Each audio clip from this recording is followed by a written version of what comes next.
Ya, Sukihonto, Namo Buddhaya, selamat malam. Yang kami muliakan para Biku Sangga, Samanera Atasilani, yang kami hormati Bapak Ibu dan saudara-saudari sedama. Perkenalkan, saya Juliana yang akan memandu acara pada malam hari ini. Sungguh berbahagia kita dapat bertemu lagi dalam acara Damasa Kaca Online season yang kelima, episode yang ke-12. Pada malam hari ini, Kamis 15 Februari 2024 dengan topik Mantap Beragama Buddha. Tentunya acara ini diselenggarakan oleh KBTI, Keresidenan Besuki, dan ditayangkan secara live di Zoom dan channel YouTube Dhamma Meta Jember dan Dhamma Televisi. Kini marilah kita merenungkan syair Dhammapada yang akan dibacakan oleh Miss Elmi. Kepada Miss Elmi kami persilakan. Dhammapada Pandita Waga Syair 79. Dhammapiti Sukhang Seti Vipassane Nace Tasa Arya Pawe Ditte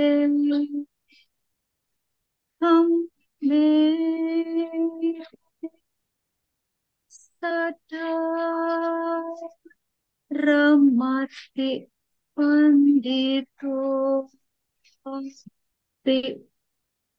yang artinya ia yang mengenal Dhamma akan hidup berbahagia dengan pikiran yang tenang. Orang bijaksana selalu bergembira dalam ajaran yang dibabarkan oleh para Arya.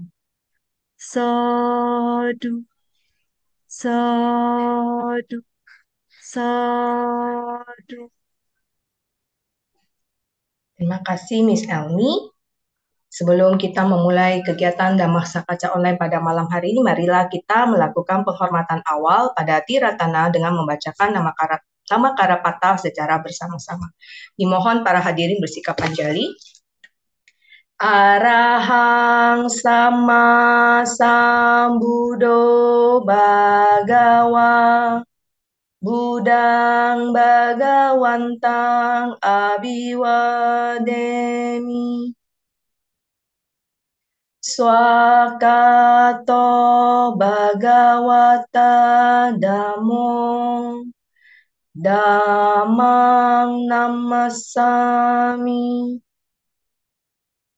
Supatipanno Bhagavato Sawaka Sangho Sanggang Nakmami.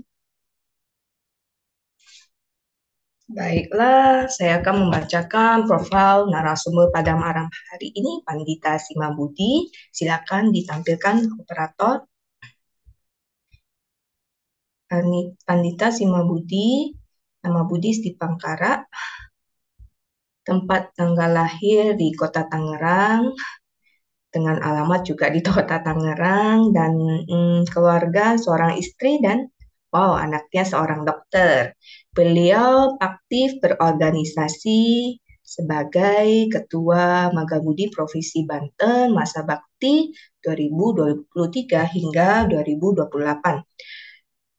Pandita Simabudi juga sebagai Ketua Dewan Pengawas DPD Permabudi Provinsi Banten masa bakti 2022 hingga 2026. Dan penghargaan cukup banyak ya, dari tahun 81 sebagai murid teladan SD Perguruan Budi Tangerang, di tahun 84 Mei 80 beliau sebagai juara 1 menembus Eptanas SMP Perguruan Budi Tangerang. Dan di tahun bulan Oktober 92 menerima penghargaan Piagam Dirjen Bimas Hindu dan Buddha Departemen Agama Republik Indonesia sebagai official team Jabar pada Festival Seni Baca Dhammapada tingkat nasional 1 di tanggal 12 hingga 16 Oktober 92 di Candi Borobudur, Magelang, Jawa Tengah. 17 September 96 beliau menerima piagam penghargaan PMI Cabang Tangerang untuk donor darah 10 kali. 3 Oktober 2018 beliau menerima penghargaan pengabdian Ketua PC Magabudi Kota Tangerang di tahun 2011 hingga 2016 dari PD Magabudi Provinsi Banten. Di tanggal 9 April 2019 beliau menerima penghargaan Sasana Daja Dharma Adyapaka Trimsanti Warsa 30 tahun pengabdian dari Dirjen Bimas Buddha Kementerian Agama Republik Indonesia. Wow, cukup banyak penghargaannya. Oke lah, tanpa memperlama waktu lagi, marilah kita mempersilakan Pandita Simabudi untuk sharing Dhamma dengan topik mantap beragama Buddha. Silakan, Romo. Ya, Dari Daya. baik. Terima kasih, Yuliana. Kepada yang termuliakan, Bhikkhu Sangga, Sangga Theravada Indonesia, terkhusus kepada Bante Dwi, Bante Keca Punyo Mahatera, para Samanera, para Atasilani, Rama-Ramani, Pandita dan Upacarika, Upasaka-Upasika, Ibu Bapak, rekan-rekan sedama, para pemirsa dan pendengar dari Dhamma Sakaca Online, KBTI Residenan Besuki, Dhamma Meta Jember. Selamat malam, Namo Buddhaya. Baik, terima kasih atas kesempatan yang diberikan. Dan pada malam hari ini saya akan sharing tentang mantap dalam beragama Buddha. Mohon untuk bisa share screen terlebih dulu. Para Bante, Samanera, Tasilani, para Rama-Ramani, Ibu Bapak rekan sedama, kita akan membahas tentang mantap beragama Buddha. Tentunya ini merupakan sebuah penguatan kepada kita semua ya. Tapi sebelumnya saya juga ingin menyampaikan selamat tahun baru Imlek buat teman-teman semua yang merayakan. Semoga di tahun naga kayu ini membawa kebahagiaan, kesuksesan buat kita semua. Dan juga selamat kepada semua yang sudah melaksanakan kewajiban sebagai warga negara, persembahan kita kepada negara ya, salah satu balik kepada negara yaitu dengan melaksanakan pemilu. Kemarin sudah mencoblos pilihan hati kita agar pemimpin-pemimpin yang ada di negara kita di Indonesia ini bisa terus melakukan hal-hal yang terbaik buat kita, terutama tentunya kenyamanan dalam beragama, moderasi beragama, toleransi, gotong royong, dan lain sebagainya. Nah, hari ini saya akan menyampaikan tentang mantap beragama Buddha. Seperti yang kita tahu bahwa dalam KBBI, mantap itu mempunyai pengertian tentang tetap hati atau kukuh atau kuat, juga menyatakan bahwa tidak berubah, tidak goyah, tidak ada gangguan atau stabil, dan yang ketiga adalah bagus, elok, baik, atau sempurna. Tapi di sini tentunya lebih kepada poin 1 dan poin 2. Nah, kalau kita merasa bahwa kita memiliki ketetapan hati, memiliki kekuatan untuk bisa terus beragama Buddha, maka seperti yang disampaikan tadi dalam KBBI tadi ya, bahwa mantap beragama Buddha adalah berketetapan hati memeluk agama Buddha dan tidak akan goyah untuk menjadikannya sebagai pedoman untuk memperoleh kebahagiaan dengan menjalankan ajaran Sang Buddha. Nah, ini kembali adalah kepada keyakinan. Keyakinan kita tentunya harus kita perkuat, kita harus kukuh sehingga kita akan tetap hati untuk beragama Buddha, menjalankan Dhamma, apa yang diajarkan Sang Buddha, untuk kita lakukan mencapai kebahagiaan. Teman-teman, banyak di antara kita yang barangkali gara-gara hal yang kita inginkan atau sesuatu yang kita harapkan tidak sesuai, itu kemudian bergoyah ya, kemudian goyah, berpindah agama, dan lain sebagainya. Bisa terjadi karena hal-hal yang menimpa kondisi-kondisi pada saat kita berada di dalam kehidupan ini, bisa juga pengaruh-pengaruh dari yang lain dan lain sebagainya. Ini yang membuat kita goyah. Tetapi Tentunya kalau kita ingin memiliki kekukuhan hati, tentunya kita harus mengerti dulu mengapa kita beragama Buddha.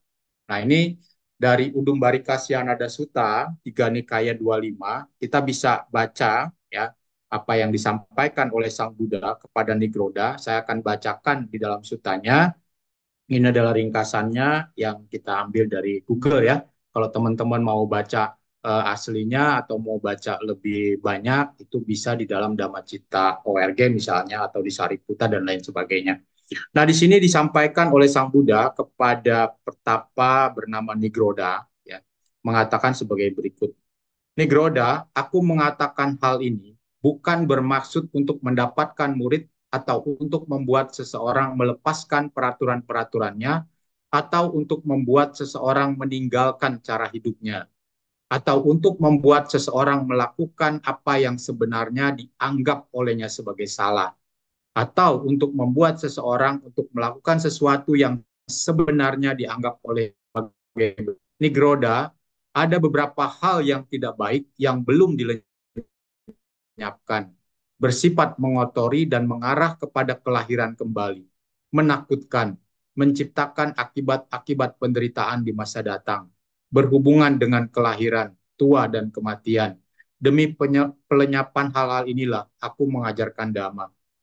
Teman-teman, ketika kita melihat Udum Barika Syanada Sutta ini, bahwa Sang Buddha begitu luar biasa di dalam sutta ini, selain juga menyatakan ini sebagai moderasi beragama ya. Jadi ini salah satu acuan untuk moderasi beragama ya, bahwa Sang Buddha mengatakan bukan untuk mendapatkan murid ya, kemudian bukan untuk membuat orang melepaskan peraturan-peraturannya, ajaran atau keyakinan yang dimilikinya dan sebagainya, tetapi Sang Buddha menginginkan agar semua makhluk itu melenyapkan hal tidak baik yang mengotori dan mengarah kepada kelahiran kembali.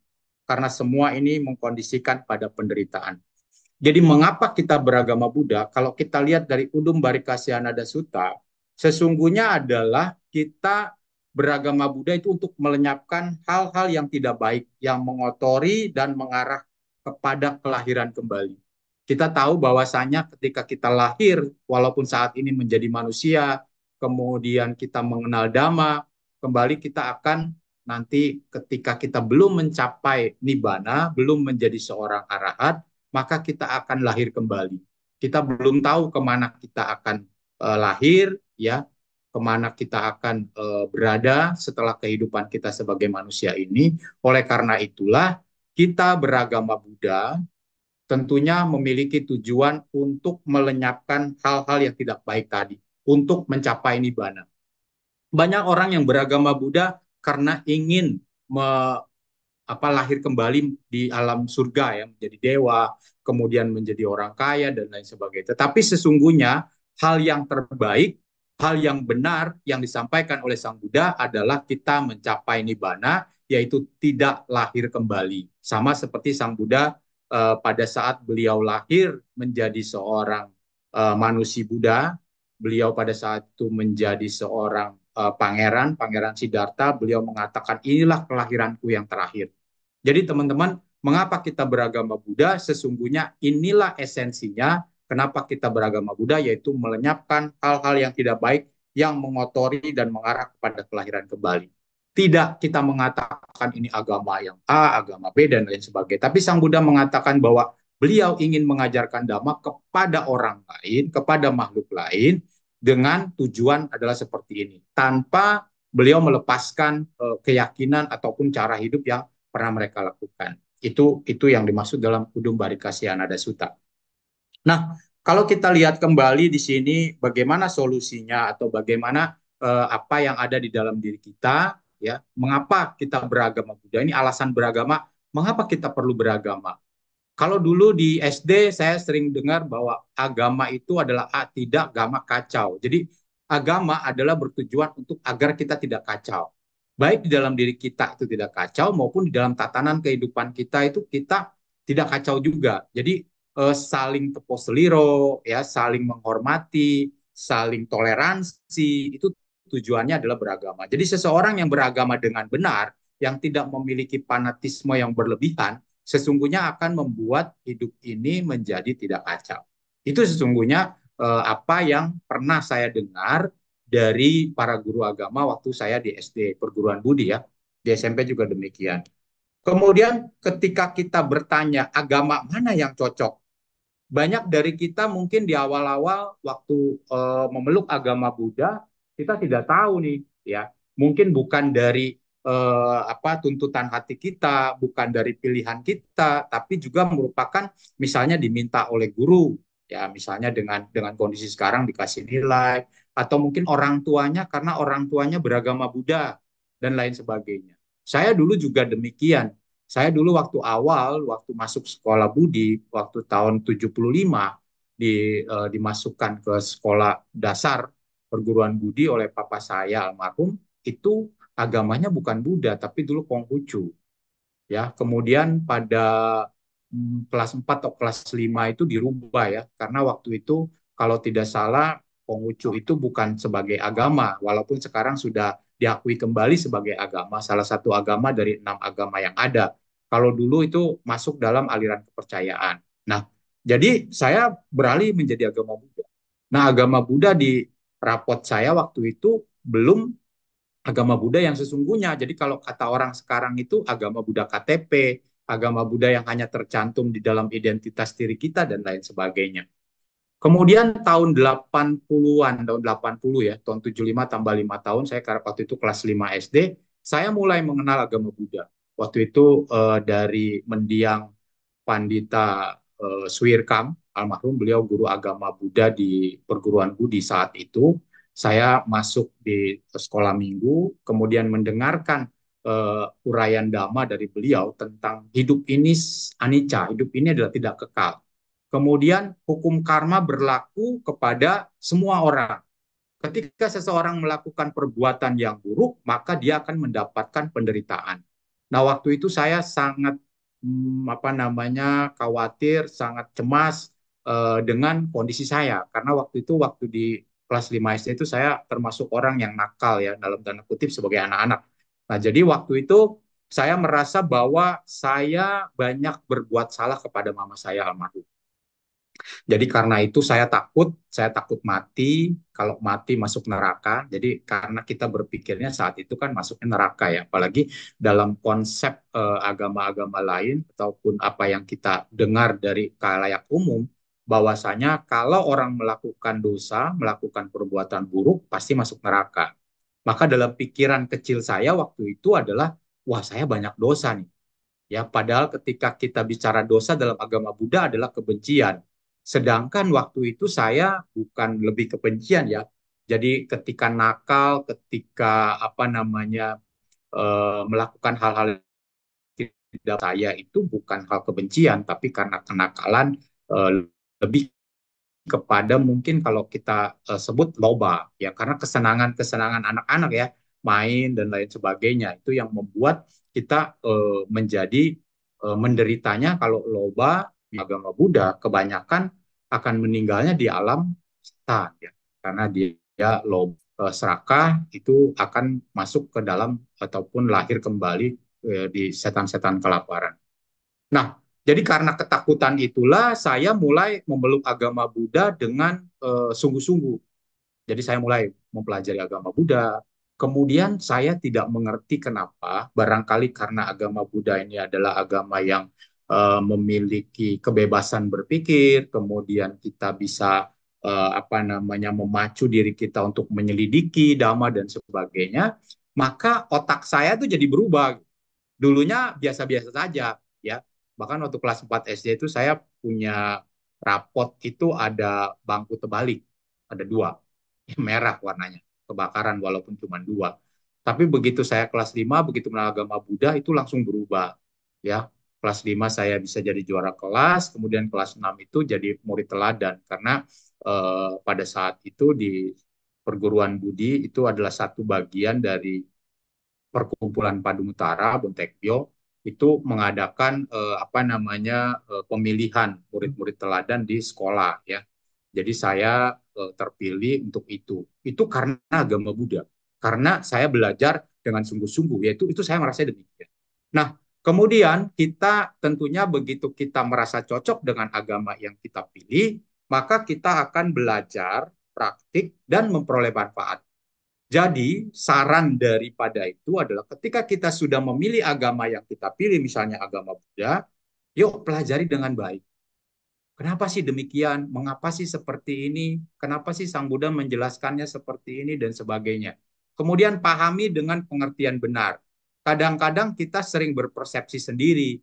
Kadang-kadang kita merasa bahwa kitalah yang paling benar.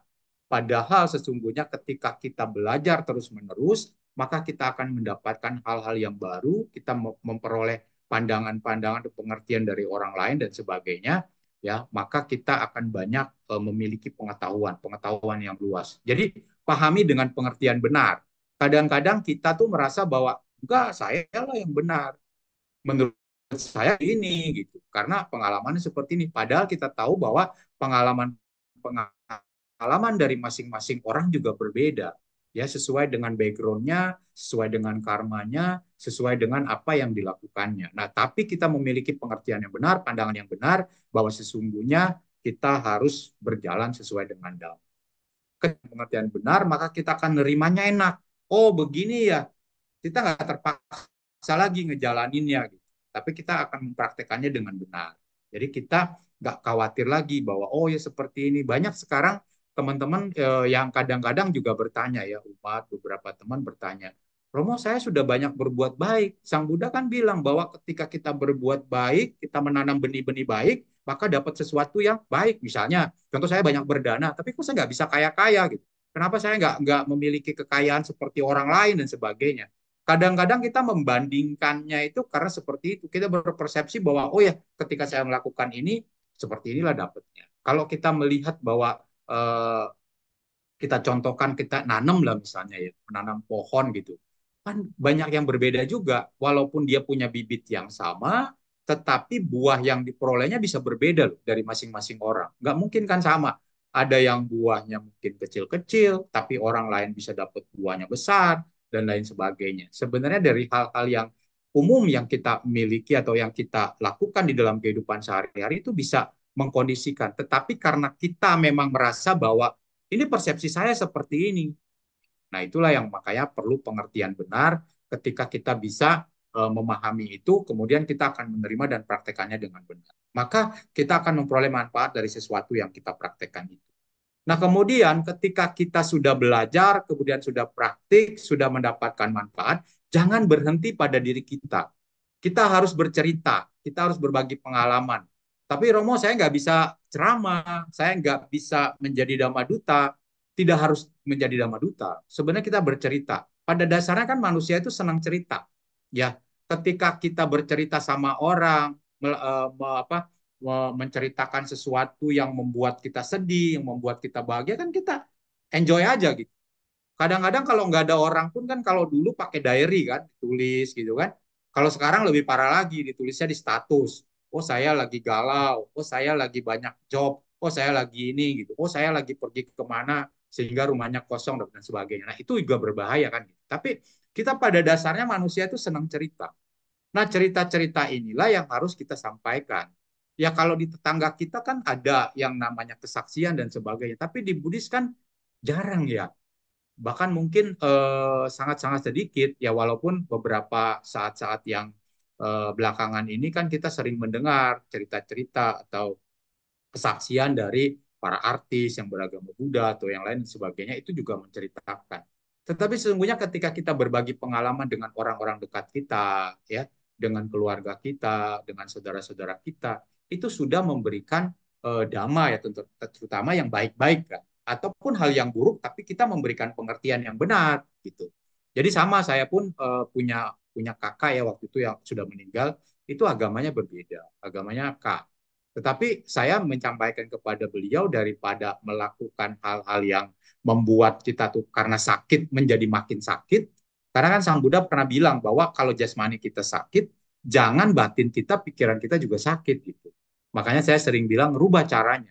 Jadi walaupun kita beragama yang lain, tetapi kita bisa merubah pola pikir kita dengan mengamati penyakit yang kita derita, rasa sakit yang kita alami, itu akan membuat kita makin menyadari bahwa oh ini sesungguhnya adalah tidak kekal. Kemudian ini juga bisa berubah dan lain sebagainya. Jadi seperti itu. Nah, ini adalah cerita yang bisa kita lakukan. Kemudian kalau kita mau lihat lagi, ini saya pernah nulis di Metasik ya. Jadi ada teman-teman Metasik itu penulis-penulis Buddhis. Nah, ini bisa lihat di kompasiana.com. Nanti kalau teman-teman bisa lihat, ini saya pernah menulis puisi tentang bahagia menjadi lidah. Ini ada di dalam Dhammapada Balawaga 65 ya. Kalau tadi kan Elmi sudah menyatakan atau membacakan Dhammapadanya kaitan dengan Pandita Waga. Orang senang dengan hal-hal yang ketika mendengarkan Dhamma dan sebagainya, hal-hal ajaran-ajaran yang benar. Nah, kita sesungguhnya harus bahagia menjadi lidah. Jadi kalau kita beragama Buddha, kita itu harus sebenarnya jadi lidah. Kalau di dalam Dhammapada Balawaga itu disebutkan jangan jadi sendok, tapi jadilah lidah. Jadi lidah itu bisa merasakan, oh seperti ini ya, seperti ini. Nah, saya akan bacakan puisi yang saya tulis, nanti bisa baca juga di Metasik ya, di grup penulis Metasik. Di sini disebutkan bahwa bahagia rasanya lidah ini dapat mengecap makanan. Rasa manis dan gurih yang membuat ketagihan. Rasa pahit yang membuat jera. Rasa asam yang kecut tapi membuat rindu dan rasa-rasa yang lainnya. Jadi orang rasa kecut itu kan kayak cuka ya. Tapi kalau cewek-cewek tuh banyak kan pada demen cuka ya. Yang empek-empek tuh cuka. Terus kemudian kalau ada makanan-makanan bakso biasanya cukanya makin banyak. Tanya lagi ke abang tukang baksonya gitu kan. Jadi itu rasa karena kita punya lidah kan gitu. Bahagia rasanya ketika kita dapat merasakan dhamma saat mendengar, saat membaca, saat menyimak, ataupun saat melaksanakan. Jadi kita sesungguhnya harus bahagia ketika kita bisa merasakan dhamma. Ya, saat mendengar seperti sekarang ini, saat kita membaca buku-buku, saat menyimak, ya, ataupun saat kita melaksanakan dhamma itu sendiri. Oh, seperti ini ya. Kadang-kadang orang mengatakan bahwa kok orang yang beragama Buddha aneh juga ya. Tadi saya baru dapat di moderasi beragama dari Bapak Budi Setiawan. Ya, kalau saudara kita yang beragama lain itu kan kalau dia mendapatkan penderitaan nih misalnya ya, mendapatkan penderitaan, kata beliau kan ketika ditabok pipi kiri, kasihlah pipi kanan kan gitu ya. Itu kan saudara kita. Kalau umat Buddha, begitu ditabok pipi kiri, dikasih lagi pipi kanan, kemudian ambil duit, kasih dia. Jadi malah ditambahin gitu ya. Nah, kenapa bisa demikian? Karena sesungguhnya ketika kita merubah pandangan kita, ketika kita mendapatkan penderitaan, ketika kita membayar lunas hutang-hutang karma buruk kita, semuanya kita harus bahagia.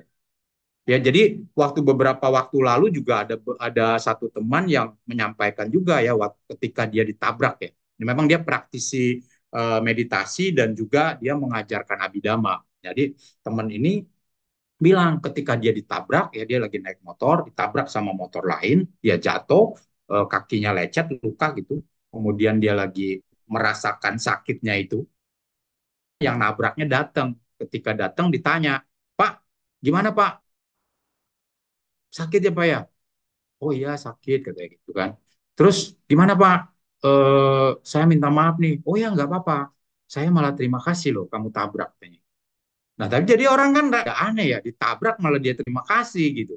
Kenapa? Karena dia merasa bahwa hutang-hutang karma dia eh, lunas kan gitu. Nah jadi memang kadang-kadang bisa berbeda dari pandangan orang. Nih jangan-jangan nanti umat Buddha dianggapnya setengah semua nih kayak gitu ya. Kok bisa beda? Tetapi karena mereka tidak memahami kondisinya kan gitu. Oleh karena itu ya kita harus bisa memberikan apa namanya cerita-cerita atau kita menyampaikan bahwa kenapa saya berterima kasih seperti ini? Karena kalau nggak disampaikan alasannya kenapa kita berterima kasih, mereka juga akan merasa bahwa ini kok orang rada aneh, ditabrak kok malah terima kasih dan sebagainya. Nah itu yang harus kita lakukan. Kemudian rasa dhamma adalah kebebasan. Kebebasan adalah kemerdekaan. Kebebasan adalah keadaan yang tidak terikat. Kebebasan adalah keadaan yang tidak melekat. Jadi rasa dhamma itu adalah kebebasan. Tapi kadang-kadang kita tuh melekat. Ya banyak orang yang melekat bukan hanya ya kepada hal-hal yang baik. Bahkan hal-hal yang tidak baik itu melekatnya luar biasa. Ya, banyak orang kan bilang, waduh saya benci nih sama dia karena apa namanya eh, cinta saya ditolak. Katanya jika cinta ditolak, dukun bertindak, misalnya gitu. Atau ketika dia ditolak atau dia diputuskan, dia bilang pokoknya saya 7 turunan, 8 tanjakan, 9 kelokan, saya pokoknya dendam dan sebagainya. Itu orang megang terus, gitu, melekat terus dengan itu. Nah ini kan berbahaya, gitu. Ya sama kalau dulu saya sering bilang juga atau saya lupa ya, saya atau Rama Sulianti itu pernah juga tuh di dalam metasik itu kita seperti nyimpan makanan busuk di dalam kulkas. Jadi kalau kita nyimpan kebencian di dalam pikiran kita, ya itu sama kayak nyimpen makanan busuk di dalam kulkas. Kan kita nggak mau dong kulkas kita bau. Kita nggak mau seperti itu. Tapi kita membiarkan pikiran kita itu seperti itu. Ya, jadi jangan sampai. Nah banyak juga orang yang merasa berjasa, sangat-sangat berjasa pada sesuatu, dia mengatakan bahwa oh ini jasa saya gitu, ini jasa saya. Dia melekat kepada apa yang ada. Kalau nggak ada saya, nggak ada nih seperti ini, nggak ada nih misalnya wihara ini, nggak ada nih organisasi ini atau lain sebagainya. Jangan melekat. Kita ingat bahwa kita punya masanya sendiri. Ketika masa kita selesai, berikanlah kepada generasi-generasi yang berikutnya. Ya, besok ataupun dalam waktu dekat nih bulan Oktober kan juga akan ada peralihan kan pemilu kan dari pemimpin yang lama kepada pemimpin-pemimpin yang baru yang sudah merupakan pilihan dari seluruh rakyat Indonesia. Nah, kita harus bisa bahwa oh ini loh kondisinya adalah ini berubah. Jadi kita jangan melekat kepada apa yang ada. Jadi rasa dhamma itu adalah kebebasan. Jadi kebebasan inilah yang membuat kita tidak terikat, tidak melekat. Karena kalau melekat, upadananya kuat, itu penderitaannya jadi makin kuat. Kemudian disebutkan lagi, bahagia rasanya ketika kita dapat menjadi lidah saat belajar dan praktik dhamma. Mencintai tanpa harus melekat, menyadari tanpa harus membenci, mawas diri dalam segala kondisi. Jadi kita mencintai seseorang tanpa harus melekat juga. Kan banyak orang yang mengatakan ya di umum juga bilang, ya nggak apa-apa lah kamu nggak jadi milik saya, tapi saya bahagia kalau kamu bahagia. Ya kita nggak tahu sih mulut dia begitu, hati dia begitu atau tidak. Tapi kalau benar-benar begitu, itu luar biasa. Artinya dia bahagia ketika melihat orang lain ataupun orang yang dicintainya mencintai orang lain. Itu kan mencintai tanpa harus melekat. Begitu juga dengan keluarga-keluarga ya. Kalau kita lihat atau kita baca di dalam Karania Metasuta dan sebagainya, itu kadang-kadang kok jangan melekat kepada keluarga-keluarga gitu. Jadi kita nggak boleh melekat pada keluarga ya, karena kalau kita melekat kepada keluarga pun itu sesungguhnya adalah penderitaan. Jadi kita harus menyadari bahwa keluarga ini adalah bagian dari diri kita untuk mendapatkan kebahagiaan itu, ya, untuk melakukan sesuatu yang terbaik di dalam keluarga itu sendiri. Tapi kita tidak harus melekat kepada itu. Nah, kemudian bahagia adalah akibat. Sedih dan kecewa juga merupakan akibat. Akibat karena ada sebab. Perbaiki sebab agar akibat yang timbul sesuai dengan harapan. Kadang-kadang orang merasa bahwa kok kenapa saya begini, kenapa orang lain enggak, kenapa saya mengalami penderitaan dan sebagainya. Orang kadang-kadang cenderung menyalahkan orang lain. Sesungguhnya di dalam hukum karma itu, kalau kita mendapatkan akibat, itu pasti ada sebabnya. Nah, sebabnya lah yang harus kita cari. Tadi saya juga mengatakan ya, beberapa waktu lalu saya pernah mengisi acara kursus ya. Itu juga ada yang bertanya, saya sudah banyak berbuat baik, begini, begini, begini, tapi kok nggak kaya-kaya gitu. Nah, kita harus sadari kenapa bisa seperti itu. Ya, kenapa ada orang lain bisa? Nah, kadang-kadang kan kalau para biku Bante itu sering menyampaikan bahwasanya ketika seseorang melakukan yang terbaik, ya ketika dia memiliki kecukupan materi dan sebagainya, tapi dia kemudian melepas itu dengan luar biasa, itu membuat dia menjadi terkondisi seperti itu ya. Bahkan kalau kita dengar ataupun membaca ceritanya Anathapindika, bagaimana beliau walaupun udah nggak punya harta, tetapi beliau tetap ingin memberikan dana. Ya, bahkan kalau kita tahu kan bahwa salah satu dewa penjaga rumahnya itu kan mengatakan, udahlah nggak usah dana lagi. Bahkan dimarah itu. ya dewanya itu dimarahi oleh Anatapindika. Jadi oleh Dewa Saka kan disampaikan. Jadi kalau kamu mau minta maaf ke Anatapindika, kamu harus membantu Anatapindika untuk menemukan harta-harta yang dimilikinya sebenarnya, yang dia punya gitu kan.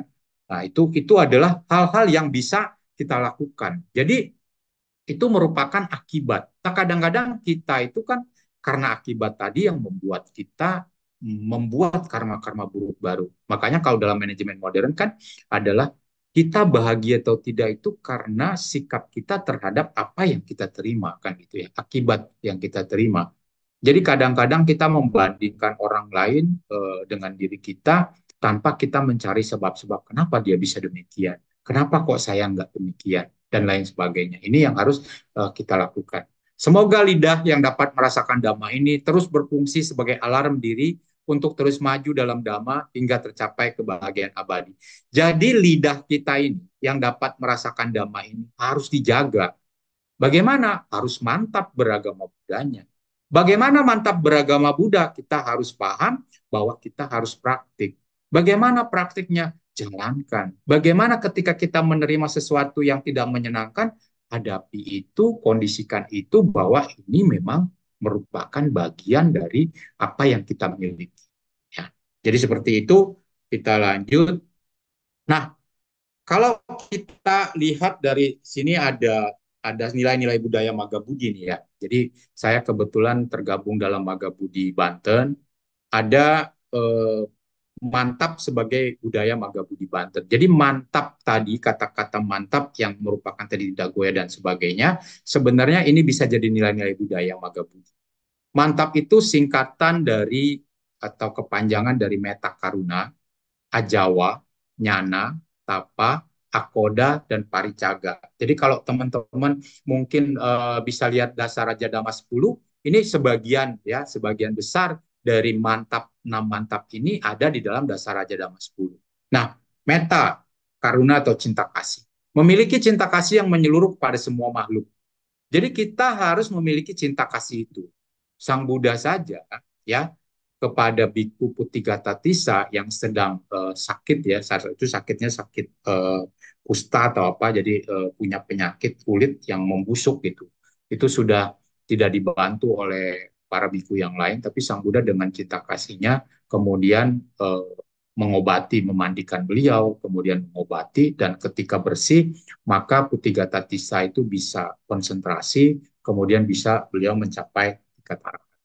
Nah, kemudian Ajawa. Ajawa adalah memiliki kejujuran, ketulusan sikap maupun pikiran, dan kebersihan tujuan serta cita-cita dalam kehidupannya. Jadi kejujuran ini kan bahkan di dalam KPK itu disebut ya, jujur itu hebat atau apa itu ya. Nah itu kan ada. Jadi sekarang banyak orang yang jujur tapi juga susah gitu. Ya, jujur itu sekarang menjadi langka, menjadi sesuatu. Jadi kalau kita orang jujur, itu bisa dimuseumkan tuh ya. Jadi kita benar-benar salah satu dari sekian banyak orang. Kejujuran ini, ketulusan sikap ini adalah merupakan hal yang kita harus miliki.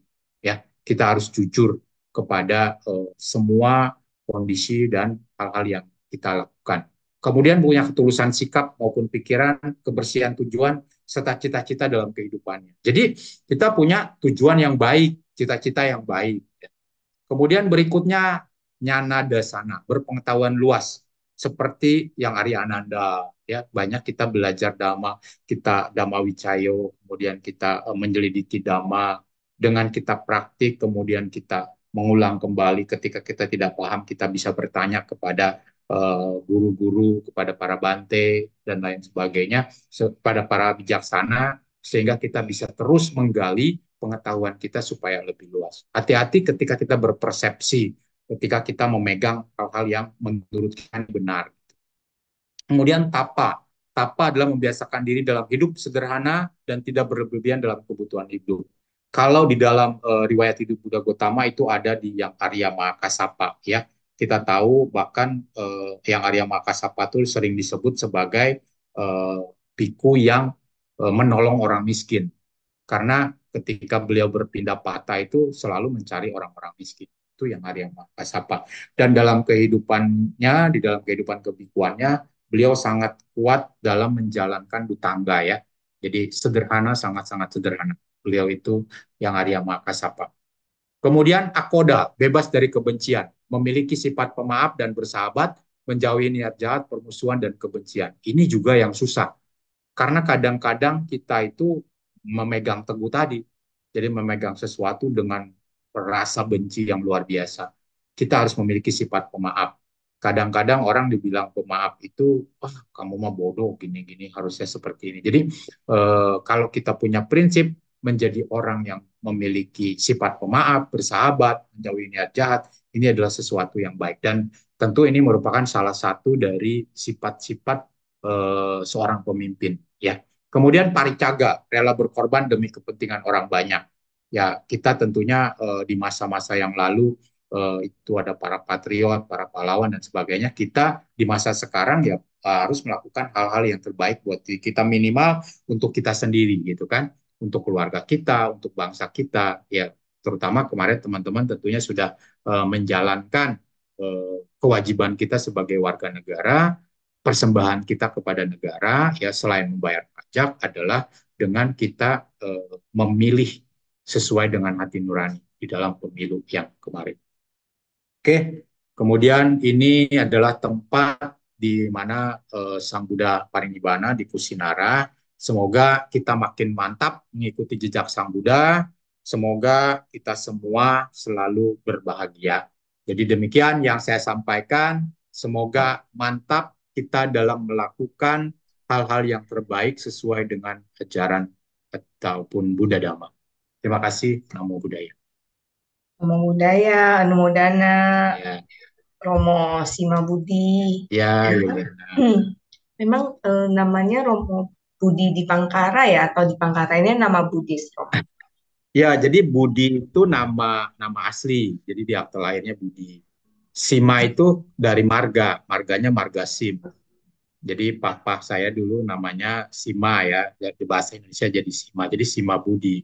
Nah, kemudian di Pangkara itu nama Wisudi. Jadi Bante yang Bante Kemasarano Mahatera ya, almarhum. Jadi beliau dulu waktu saat saya di Wisudi Pasaka Upasika itu memberi nama Dipangkara. Dipangkara itu nama Buddha kelima di masa yang sekarang di 28 Buddha, di mana Pertapa Sumedha yang kelak menjadi Buddha Gautama itu bertekad beraditana.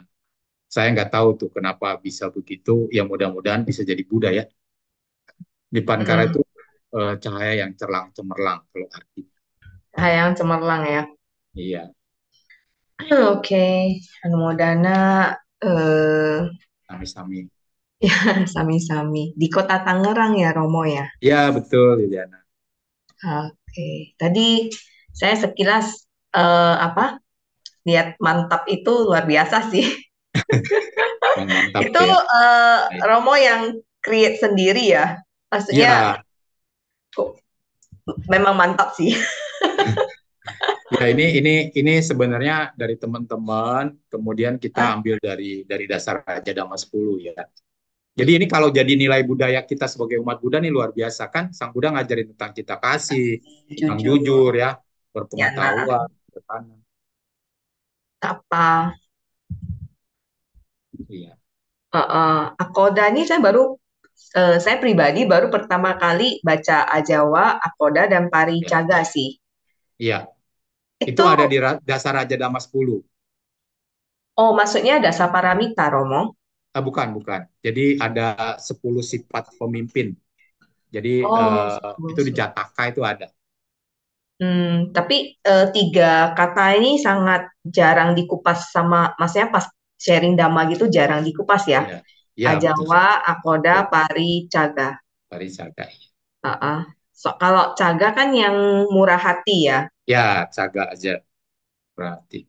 Kan Sada Sila Cagapannya itu Caga, tapi Kari Caga saya pribadi bawa pertama, ada Jawa, ini kayak tiga kata baru buat sayanya Romo. Baru. Iya, iya. Iya. Oke. Ini ada pertanyaan Romo, kalau Ya. lingkungan tidak ada sekolah Buddhis bagaimana?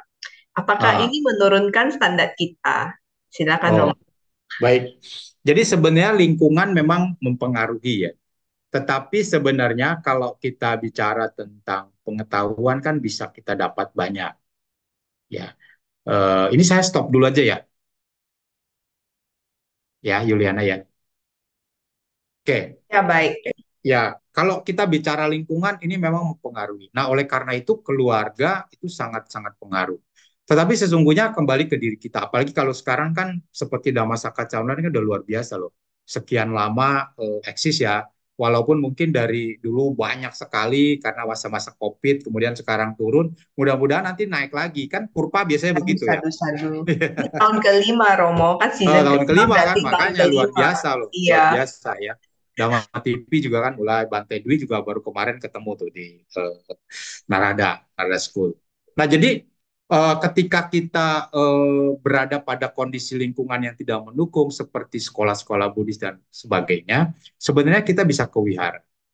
Nah kadang-kadang kita itu ke wihara itu hanya ikut puja bakti aja. Padahal kalau ada bikunya di situ, itu kita bisa bertanya loh kepada beliau. Jadi minta waktu ke beliau ya, tapi kita harus lihat kan kalau beliaunya lagi istirahat ya, ya harus dibicarakan. Jadi kira-kira kapan bisa ketemu, kita bisa diskusi dan sebagainya. Selain dari para biku kan ada samanera, ada tasilani, ada para pandita, pacarika, banyak teman-teman Buddhis tuh yang mungkin bisa bisa bisa diajak komunikasi, bisa diajak tanya jawab. Kalau sekarang udah nggak susah lagi. Sekarang apalagi kan dengan media apa namanya media sosial dan sebagainya ya. Facebook aja udah banyak. Cuman harus hati-hati memang. Jadi kita harus punya sumber-sumber yang jelas seperti Damacita misalnya, seperti Sariputta atau mungkin yang lain-lain. Itu kan banyak apa namanya website-website yang benar-benar bisa kita gunakan untuk kita bisa belajar Dhamma. Nah, kemudian kita belajar di situ sebenarnya rasa ingin tahu tadi. Kemudian kita mengupas. Karena sesungguhnya yang paling sulit itu mengupasnya gitu. Kadang-kadang kita itu merasa bahwa, oh ini saya benar begini. Tapi saya pengennya menurut saya begini gitu. Padahal nggak seperti itu. Satu contoh misalnya ya, tentang dana saja. Tentang dana dan karma. Kadang-kadang kan kita bilang bahwa seperti tadi, Sang Buddha mengatakan dalam Samyutta Nikaya 1227, siapa yang menanam, dia yang akan menuai. Ketika orang menanam hal-hal yang baik, maka dia akan mendapatkan sesuatu yang baik, kan gitu, kebahagiaan. Ketika seseorang menanam sesuatu yang kurang baik, dia akan mendapatkan hal yang tidak baik, penderitaan dan sebagainya. Kemudian itu kadang-kadang dijadikan satu-satunya acuan, padahal acuannya berbeda. Ada hukum karma, ketika kita belajar hukum karma bukan satu-satunya itu di Samyutta Nikaya 1227 itu. Tapi ada hal-hal lain di dalam sutta-sutta lain ataupun di dalam ajaran-ajaran yang lain itu disampaikan bahwa kita bicara hukum karma kan juga ada masanya, berbuahnya. Sama kayak kita nanam pohon lah. Kalau kita nanam pohon cabai mungkin 4-5 hari, 10 hari udah berbuah, apalagi pohon toge, cepet. Tapi kalau pohon duren mungkin bisa 10 tahun gitu kan, kemudian rambutan dan sebagainya. Jadi dia banyak banyak hal-hal yang berhubungan dengan itu.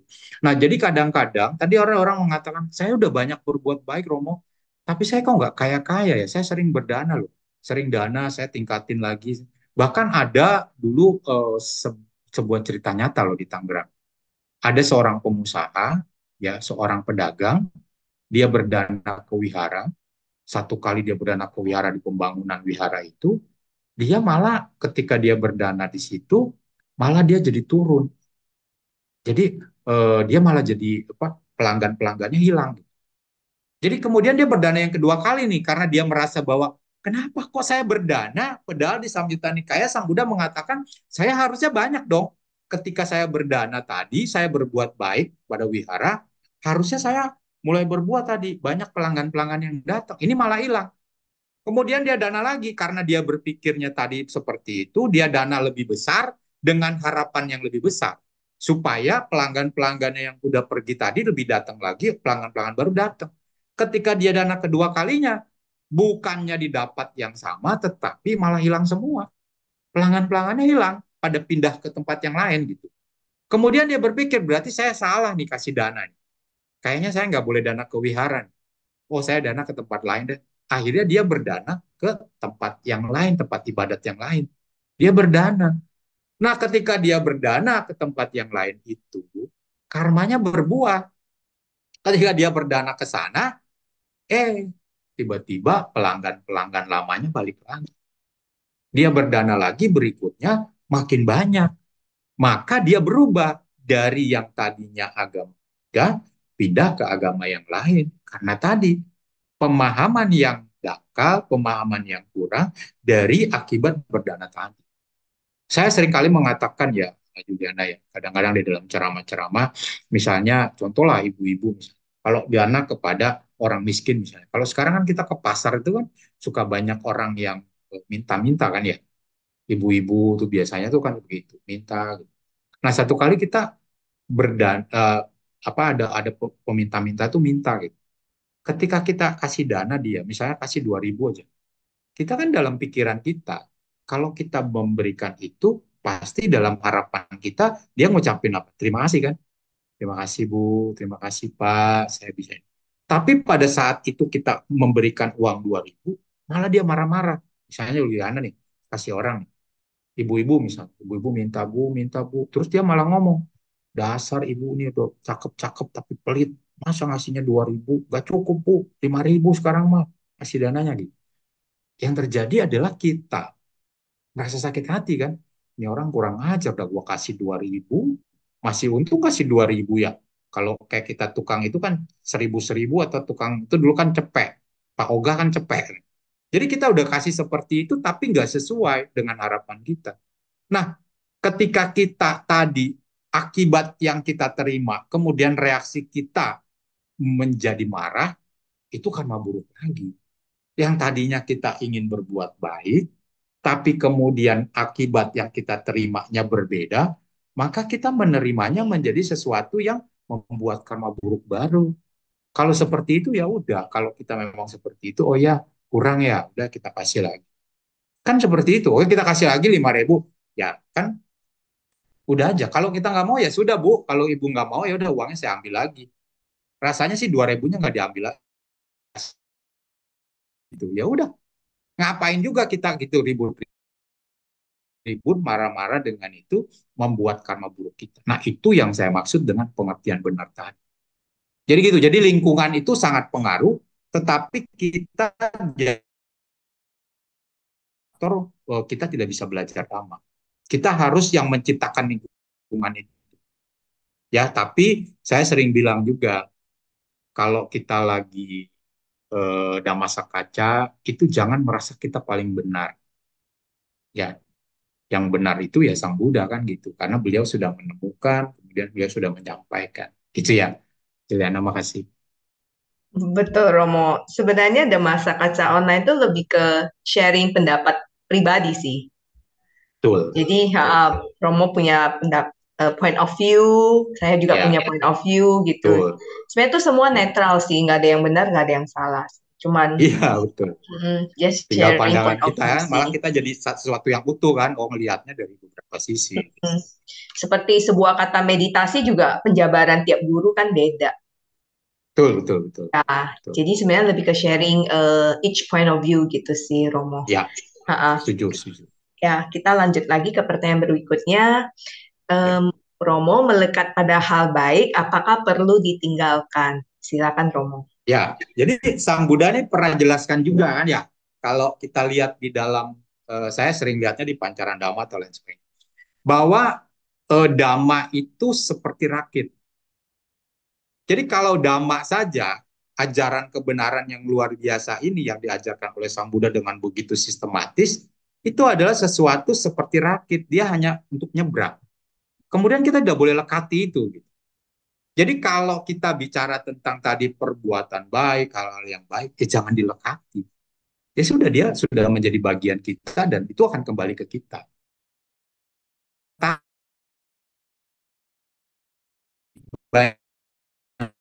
Banyak umat-umat awam yang perlu penguatan kan gitu, mengingat banyak hal-hal yang baik itu yang harus kita ingat gitu. Tapi ketika kita sudah mencapai pada sebagainya, nggak perlu diingat juga dia pasti akan balik ke kita kan gitu. Kita Kita bahkan kadang-kadang kaget gitu ya Juliana ya. Kok tiba-tiba saya dapat sesuatu yang nggak saya duga-duga, kok saya dapat gitu. Saya dari mana ya, kok seperti ini? Misalnya ada orang tiba-tiba baik sama kita, ada mungkin kita tiba-tiba diangkat jadi anak angkat atau lain sebagainya gitu. Ada orang yang seperti itu sebagainya. Jadi kadang-kadang ketika kita tidak menjalankan itu dengan apa adanya, kita tidak melekat, ya kita juga nggak perlu jadi sakit hati kan. Tapi ada orang-orang tertentu yang memang membutuhkan itu. Jadi ketika kita terutama bagi mereka-mereka yang memang jarang ya atau belum belum belum pada tataran eh, pemahaman yang luas, itu kadang-kadang kita harus mengingatkan. Nah, jadi kadang-kadang kalau ada orang yang mau meninggal, akan meninggal, bukan mau ya, meninggal nggak mau orang akan meninggal. Ketika orang akan meninggal, itu biasanya kita kondisikan kan. Nah, ada dulu kalau pendapat awam itu sering bilang itu kalau misalnya kita punya nenek lah, emak ya, kalau di Tangerang tuh banyak manggilnya emak, kebanyakan emak. Emak kamu misalnya mau meninggal. Nah, kemudian kita bicara nih misalnya, emak, kita tahu bahwa emak ini sayang sama ii kita misalnya. Ya, kita punya adik mama misalnya ii ya nyebutnya ya kalau di Tangerang. Emak, emak inget sama ii dulu begini, emak saya sayang gitu. Hati-hati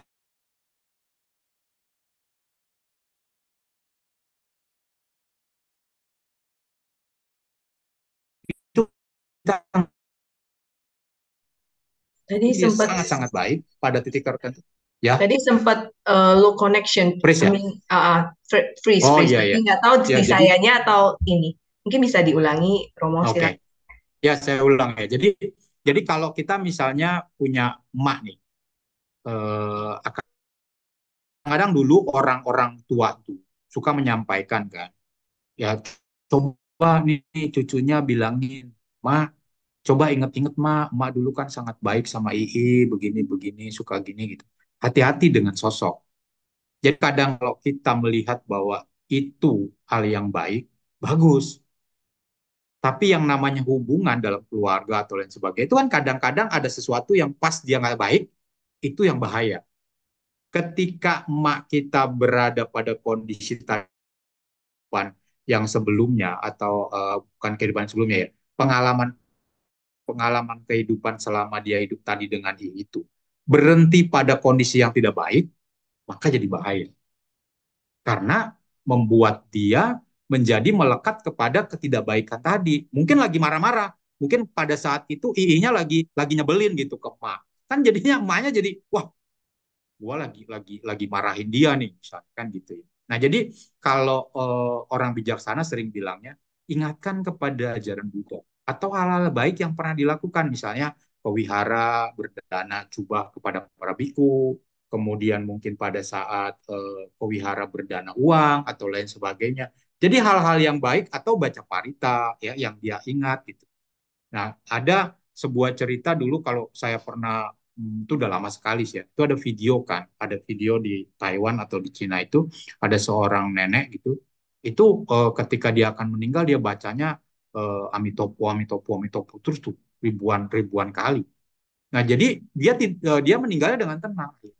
Karena tadi dia menyampaikan sesuatu yang hal-hal yang baik gitu. Jadi kalau kita misalnya namo budaya atau semoga semua makhluk berbahagia, semoga semua seperti itu. Nah, jadi hal-hal yang itulah yang harus kita lakukan tadi. Itu sih, uh, Juliana. Baik, Romo, kita lanjut lagi ke pertanyaan berikutnya ya. Iya. Oke, bagaimana mantap sesuai Dhamma? Karena kadang sangat relatif. Silakan, Iya. Romo. Iya. Jadi mantap sesuai dhamma sebenarnya seperti yang tadi saya bilang. Kita harus jadi leader. Nah, kadang-kadang tadi yang kita bilang bahwa kita itu suka berpandangan sesuai dengan diri kita, harapan kita. Padahal kita harus sesuai dengan hukum karma, sesuai dengan hukum alam. Jangan merubah hukum alam itu. Jadi kalau ada sesuatu yang kok kayaknya bertolak belakang, kayak tadi deh, contohnya kita berdana, tapi diomelin orang. Kan aneh gitu. Jangan kita anggap aneh, berarti kan kita harus cari, kita selidiki. Kan Sang Buddha menyatakan bahwa Epasiko tadi kan datang buktikan. Kalau tadi Sang Buddha mengatakan bahwa ketika kita menanam hal-hal yang baik, kemudian kita akan mendapatkan yang baik, tapi kok kenapa saya dapatnya nggak baik? Kenapa saya kok diomelin gitu? Nah itu harus dicari kan gitu. Kenapa sebab? Kemarin saya udah bilang juga yang tadi, sebenarnya saya nggak kaya-kaya ya. Kenapa? Contoh lah, kalau kita baca sejarahnya eh, Anathapindika. Anathapindika itu menjadi orang kaya. Itu karena dia punya tekad dulunya di zaman Buddha Amitabha kalau tidak salah. Jadi beliau mengatakan bahwa ketika dia melihat seseorang, ada orang kaya yang memberikan dana luar biasa ke Buddha Amitabha, dia melihat bahwa oh ya ini menjadi cita-cita saya. Semoga saya akan menjadi orang kaya seperti itu dalam kehidupan Buddha yang nggak tahu kapan gitu. Nah beliau tuh lahirnya akhirnya menjadi orang kaya, menjadi Anathapindika, Sudatta atau teman orang miskin ya sebutnya, itu di zaman Buddha Gautama. Nah, jadi kalau kita tadi melakukan hal-hal yang terbaik seperti itu, kemudian belum mendapatkan, nah kita coba pelajari tadi kenapa ini seperti ini. Jadi jangan kita malah jadi, aduh, kayaknya saya nggak ini. Itu kan berarti kan kita nggak mantap gitu. Padahal kan kita tahu bahwa oh ini hukum karma. Kita belajar tentang hukum karma tadi. Jadi ketika kita misalnya nih nanam pohon lah, kalau kita bicara hukum karma kan kelihatannya kayaknya kok sesuatu yang masih jauh gitu ya bisa terjadi atau tidak. Kita nanam pohon lah, nanam pohon misalnya kayak contoh saya ini sekarang lagi nanam pohon, sekian tanam misalnya pohon jeruk, ada 5, yang mati 2, yang hidup 3. Kenapa bisa begitu? Saya nggak tahu juga ya. Barangkali begitu saya cek-cek, kayaknya yang tempat yang mati itu kayaknya di bawahnya itu bekas ini, bekas tumpukan puing. Jadi tanah di atasnya, tapi di bawahnya tumpukan puing kan mati dia. Nah, jadi sama seperti itu tadi. Jadi kita supaya mantap itu jadi lidah. Jadi kita ngalamin, kemudian kita sadari, oh seperti ini ya. Kenapa bisa seperti ini? Kita belajar. Kita tanya juga sama Bante misalnya, oke gini. Ya Bante itu, apalagi kalau sekarang kan mungkin di YouTube juga banyak ya. Di apa namanya, Dhamacita juga ada ininya kan, ada tanya jawab sebagainya. Seperti itu sih dan Baik, baik, Romo. Julian. Anumodana atas Ya, sharingnya. Kita lanjut lagi. Kapan memantapkan pilihan kita di jalan Dhamma? saat ini. Kapan lagi? Ya harus saat inilah. Karena kita kan nggak Cerah tahu ya, ya Romo Yuliana ya. ya. Iya, kita kan nggak tahu loh. Mungkin nanti 1-2 menit lagi kita nggak ada di dunia ini kan repot. Jadi kalau kita bilang, oh ntar lah 5 menit lagi, tiba-tiba kita 1 menit udah lewat kan repot. Jadi saat ini ya kita harus mantap. Nah, Saya bagaimana pernah, cara? betul, saya pernah dengar satu sharing sih, Nah, berapa ya, kali kita merenungi kematian. Satu hari itu berapa ya, kali gitu kan. ya, ya, Terus jawabannya itu sebenarnya setiap tarikan nafas. ya, betul. Jadi kayak kita bisa breathe in, nggak bisa breathe out, Iya sudah benar, pindah alam. Kita benar bisa ya, breathe out, benar. nggak bisa breathe in juga pindah alam. Iya. Napas yang kamu hirup kan juga udah beda kan. Jadi ya begitu masuk udah hilang. Ya sih. Jadi Jadi saat ini ya itu memantapkan seperti itu. pilihan. Jadi sebenarnya kalau ditanya kapan, ya saat ini. Saat ini. Ya, sadari tadi. Minimal minimal pada saat kita mengenali diri lah ya. Jadi kalau saya misalnya saat ini saya berada pada kondisi kok kayaknya saya sering jarang baca parita. Ya coba mulai baca parita yang sederhana lah. Kalau panjang-panjang mungkin Manggala Parita itu bisa. Kalau Pacarika Mewah tuh biasanya baca tuh sering tuh pasti panjang gitu. Tapi kalau orang yang baru, aduh baca tuh kayaknya lama. Nggak apa-apa 1-2 gitu kan. Kemudian nanti di akhir Patidana misalnya. Kayak gitu kan sesuatu yang menurut saya atau minimal kalau Bante Bante Utamo kan bilang ya, ya kita kan di dalam karena meditasi juga ada bersiaga dengan ujaran cinta kasih. Jadi Sabesata bonus kita, Sabesata bonus itu seperti itu juga udah luar biasa. Gitu sih, Juliana. Baik, Romo Anumodana atas sharingnya. Kita lanjut lagi ke pertanyaan berikutnya. Sharing, minta Romo sharing pengalaman jumpa umat. Awalnya yang Ya. belum mantap, sekarang sudah mantap. Ya, jadi saya ada satu contoh ya. Ada satu contoh teman. Teman ini dia beragama Buddha.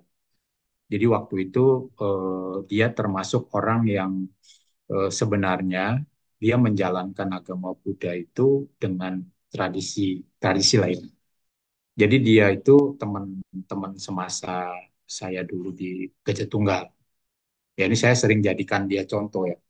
Nah jadi dia pernah bertanya begini, Bud, dia panggilnya Bud ya, Bud, gua ini sering ke wihara. Dulu dia seringnya ke Padang Utara. Saya sering ke Padang Utara. Jadi kalau di sana ada pangsen, saya suka berdana. Jadi dia ikut pangsen. Nah, waktu pangsen itu, dia itu merasa bahwa setelah pangsen itu dia bahagianya luar biasa. Nah, ketika dia sudah pulang ke rumah 1 2 hari, itu orderannya itu luar biasa. Dia punya punya usaha motor, motor industri. Jadi dia jual-jual motor ke pabrik-pabrik gitu, Yulian. Nah, dia ngerasa bahwa wah ini dia dia belajar agama, tapi dia jalanin saja gitu. Jadi ya udah, gue baca parita ya baca parita, ikut kebaktian ya kebaktian. Dia jarang juga diskusi dhamma dengan ini gitu, jarang. Tapi dia ngerasa bahwa yang dia praktikkan dengan tadi melakukan pangsen ya, pelepasan makhluk hidup, dia merasa bahwa apa ekonomi dia membaik, bagus gitu. Kemudian dia bertanya ke saya, Bud, kalau gua mau cari jodoh kira-kira bisa nggak? Kan biasanya kalau orang kan caranya kalau cari jodoh ya udah lu ke bio gitu kan, pasang hio ke sini minta ini. Tidak seperti itu kalau di Buddhis. Jadi saya bilang gini, kalau kamu seperti itu ada cara yang bisa kita lakukan. Saya tidak mengatakan bahwa cara ke dia ini sama dengan orang lain gitu ya, berbeda, pasti kan punya background yang berbeda. Nah saya bilang sama dia, kalau lu mau seperti itu sekarang kan kamu kan sering pangsen ya, kamu sering pangsen. Kalau kamu sering pangsen, sekarang pangsennya dikondisikan. Saya bilang kalau pangsen lepasnya sepasang. Jadi dia lepas sepasang tuh. Jadi sepasang, misalnya kalau ikan, ya perempuan sama laki-lakinya. Dia pernah nanya sih, gimana sih lu, Bud? Gue bagaimana ngebedain perempuan lelaki, katanya. Gue kan gak ngerti itu mana laki-laki yang mana perempuan. Saya bilang, lu pusing-pusing tanya aja sama tukang ikan. Kan tukang ikan pasti tahu yang mana perempuan, yang mana laki. Jadi pasangnya seperti itu. Nah, kemudian dia lakukan. 9 bulan kemudian dia sudah mendapatkan hasil. Apa namanya? eh, Berjodoh lah dengan yang Buddhis. Karena waktu itu dia berjodohnya apa? Ada yang naksir lain agama, ada yang maaf mereka yang dalam tanda kutip yang sudah pernah bersuami tapi kemudian bercerai, tapi kemudian dia mendapat pilihan yang sesuai. Nah, kemudian sekarang dia jalaninnya luar biasa tetap seperti itu. Anak-anaknya diajak, istrinya diajak. Jadi dari awal dia tidak mengerti, kemudian dia mulai mengerti kan gitu. Nah, jadi ada umat-umat yang demikian, yang kadang-kadang kita nggak bisa cuma teori gitu, Juliana. Kita kasih tahu hal-hal yang praktik. Kadang-kadang ada nanya juga sama saya, Romo, kalau saya mau cari jodoh, kemarin ada yang nanya juga gini, mau adik saya begitu, mau susah jodoh katanya, bisa nggak kira-kira? Waduh, saya bilang kalau itu kan salah satu cara ya, tapi minimal menurut saya adalah ketika kita, misalnya contoh nih, kita berdana dana kepada biku tentang kesehatan. Misalnya kita sering sakit. Kalau saya sering mengkondisikan, berdanalah yang hubungannya dengan kesehatan. Misalnya dana obat kepada biku ya, kemudian dana obat kepada orang-orang yang sakit, menolong orang yang sakit, dan sebagainya. Nah, cuman kan kalau kita lihat di zaman Sang Buddha, itu kan ada, saya lupa pangeran apa itu, yang katanya eh,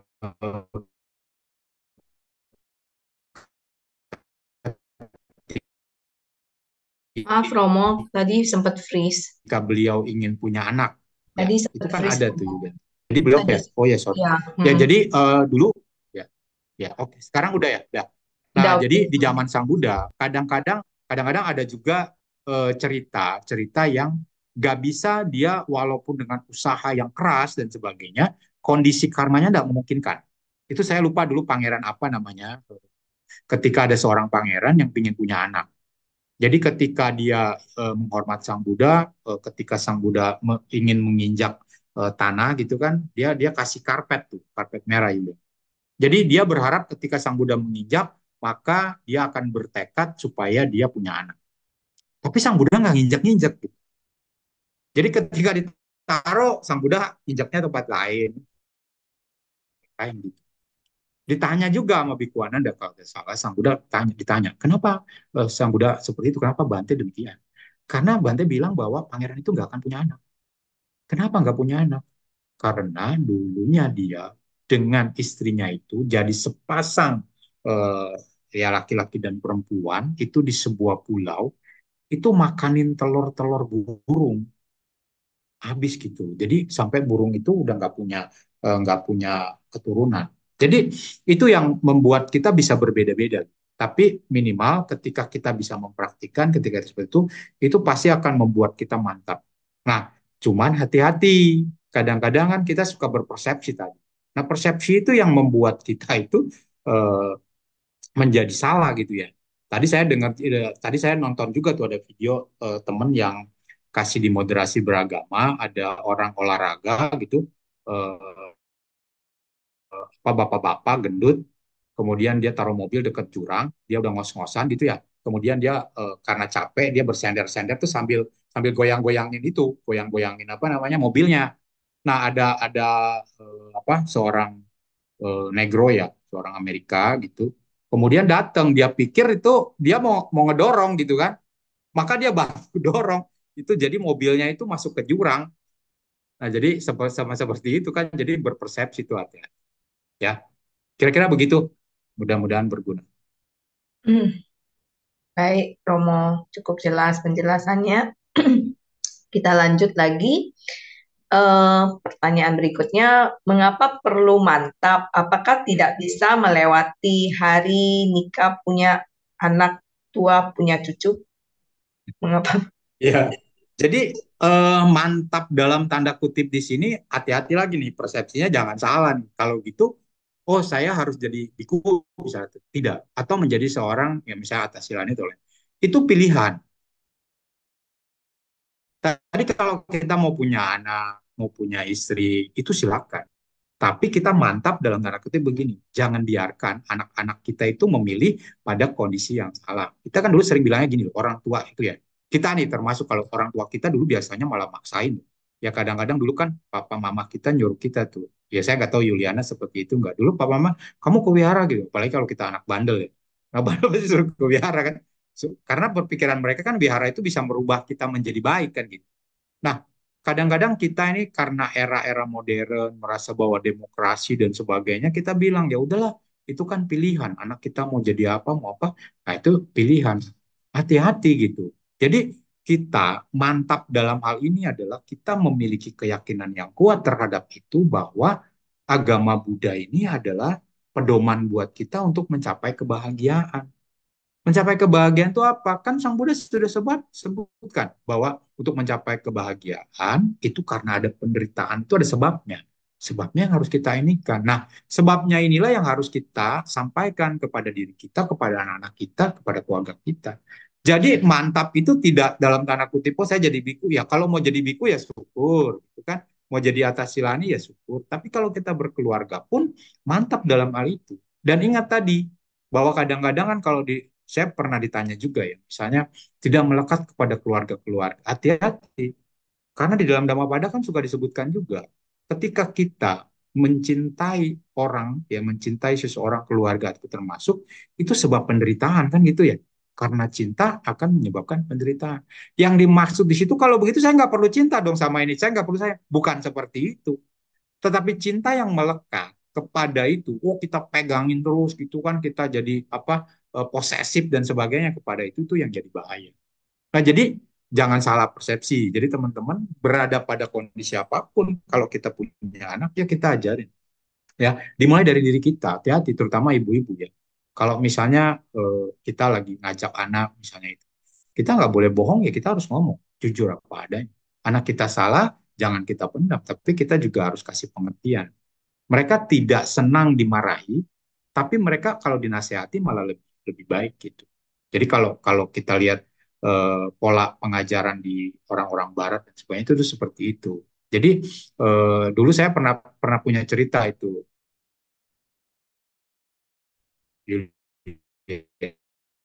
Sempat freeze Romo, pernah cerita apa? Tentang Pernah cerita orang apa? bule gitu ya, anak Oke. bule di Bali. Cerita tentang dua anak di Bali yang masih kecil.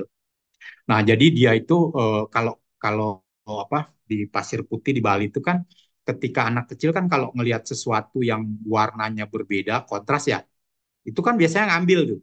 Nah, jadi ada semacam benda seperti kelereng gitu, sebesar kelereng, itu warna coklat, coklat-coklat. Itu di pasir.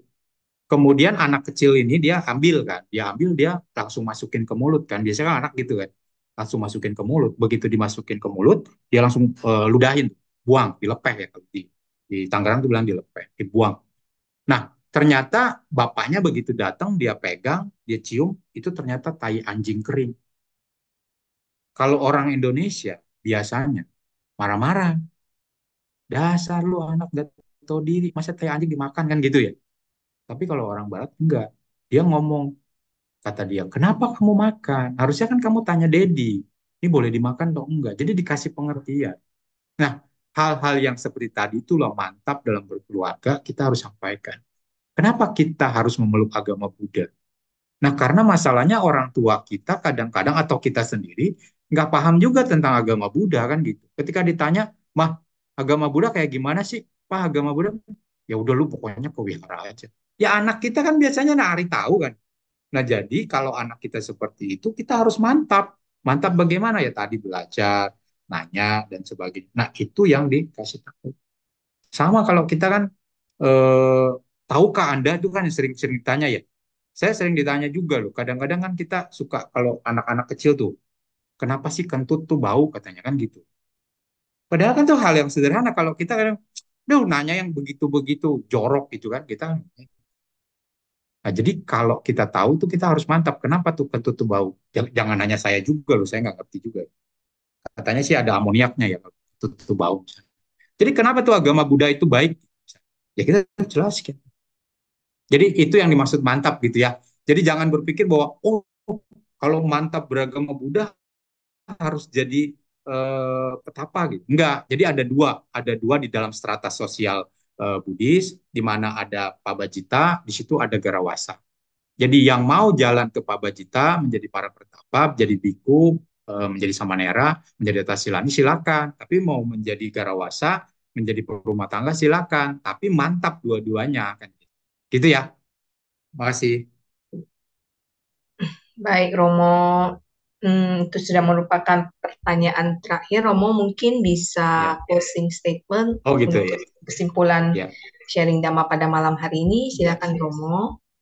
Baik, terima kasih Juliana, para Bante, Samanera, Tasilani, para Rama Ramani, Pandita Upacarika, Ibu Bapak rekan-rekan sedama, keyakinan kepada Buddha Dhamma harus kita miliki.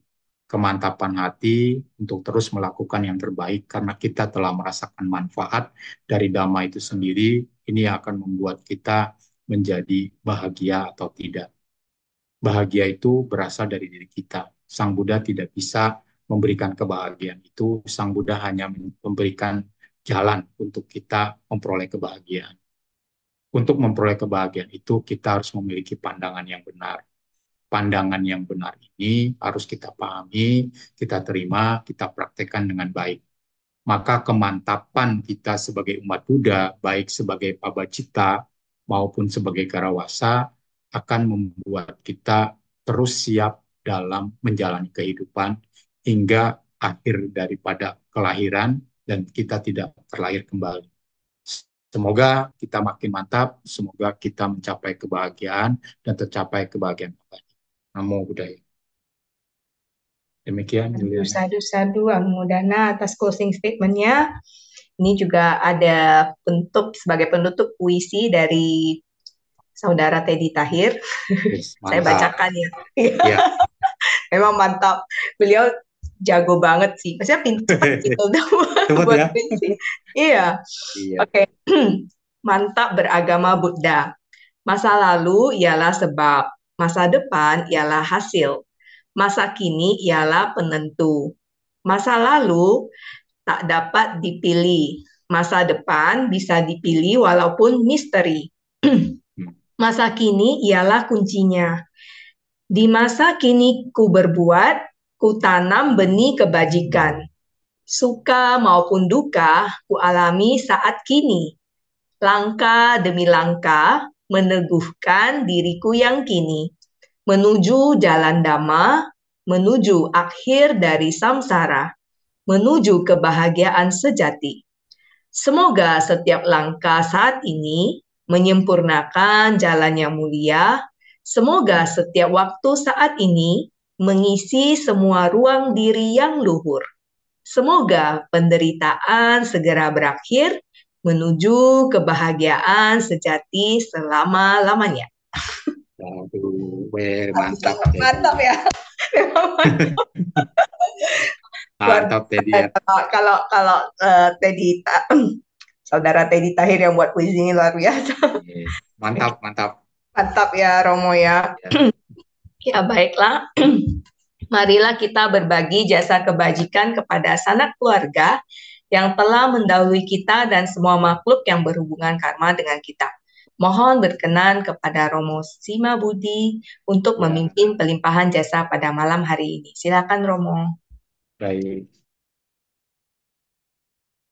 Hendak mayang pati danang karoma se punya sidani kata sa yana nyani kata nime te sanca bagino hontu satananta pamanaka ye piya gunawanta ca mayang mata pita dayo ditame capya dithawa anye maja tawerino sattha tittanti lokasming te bumma catuyonika pance kacatuwo kara samsaranta bawa bawe nyatang ye pati dan name anumo dan tute sayang ye cimang napajan nanti dewa tesang niwedayung maya dina na punya nang anumo dan nahetuna sabbe satta sada hontu awerasu kajiwino kemappa dan capapontu tesasa sijatang subah. Semoga jasa-jasa yang kulakukan kini atau di waktu yang lain melimpah kepada semua makhluk, tiada batas, tiada hingga, yakni kepada mereka yang kukasihi, yang berjasa seperti ayah dan ibuku, kepada mereka yang kukenal ataupun yang tidak, dan kepada mereka yang bersikap netral atau bermusuhan, makhluk-makhluk yang berada di alam semesta, di ketiga alam, keempat jenis kelahiran, terdiri dari 5, 1, ataupun 4 gugusan pembentuk, yang mengembara di alam besar dan alam kecil. Atas pelimpahan jasaku ini, semoga mereka yang mengetahui turut bersuka cita. Bagi mereka yang tidak mengetahui, semoga para dewa memberitahukannya. Berkat turut bersuka cita atas jasa-jasa yang kulimpahkan ini. Semoga semua makhluk senantiasa bebas dari kebencian, serta hidup dalam kebahagiaan. Semoga cita-cita luhur mereka tercapai. Sadu, sadu, sadu. Terima kasih. Ya, Anumodana Romo. Saya mewakili keluarga besar KBTI Keresiden Besugi mengucapkan Maha Anumodana kepada Romo Simambudi yang telah meluangkan waktu untuk sharing dhamma bersama kita semua yang hadir di Zoom maupun YouTube. Semoga karma baik yang tercipta malam hari ini bisa bermanfaat kepada semua makhluk. Baiklah, sebelum kita menutup kegiatan malam ini, marilah kita kembali membacakan nama Karapata. Pada para hadirin dimohon untuk bersikap anjali. Arahang sama sambudo bhagawa Budang Bagawantang Abiwademi. Swakato Bhagawata Dhammo Dhammang Namasami. Supatipanno Bhagavato Sawaka Sanggo Sanggang Namami. Sampai sata bawantu sekitata. Semoga semua makhluk berbahagia. Sadu, sadu, sadu. Ya, selanjutnya kita lanjut ke slide announcement. Silakan ditampilkan operator.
Demikianlah rangkaian sharing Dhamma pada malam hari ini. Kami mohon maaf apabila ada yang kurang berkenan. Dan terima kasih yang sebesar-besarnya kepada para hadirin yang telah mengikuti Dhamma Kaca Online pada malam ini. Terima kasih juga kepada panitia yang bertugas pada malam hari ini. Semoga kita terus bersemangat melakukan kebajikan melalui pikiran, ucapan, dan perbuatan. Saya Juliana mohon pamit. Suki Hontu, selamat malam. Namo Buddhaya.